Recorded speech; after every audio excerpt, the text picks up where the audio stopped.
daawashada badan ee filimada oo la sheegay halista ay ku leedahay nolosha aadamiga.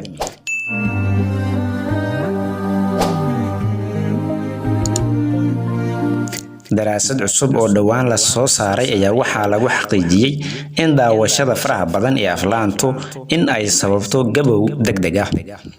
sidaana waxaa lagu baahiyay Daily Mail oo wargeyska Sooyaal uu ka soo xigtay.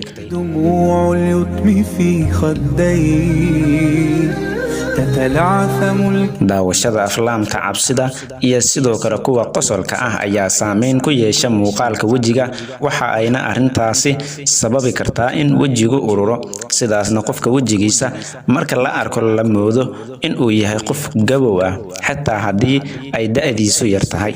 daraasadan ayaa waxaa lagu sameeyay 2,000 oo qof, waxaana baaristaasi lagu xaqiijiyay in dadka daawada aflaamta cabsida ah ay 20% yihiin dad waji xirxiran isla markaana wajigooda urursan yahay.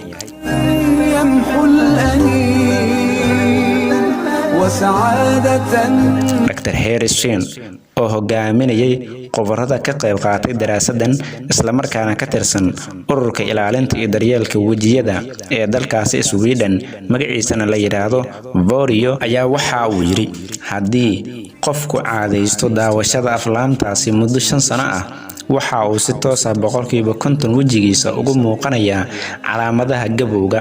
waxa uu dadka u diray fariin ah in la yareysto daawashada badan ee aflaamta kala duwan.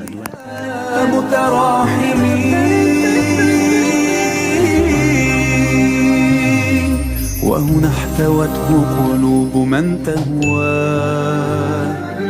فعل الجميل.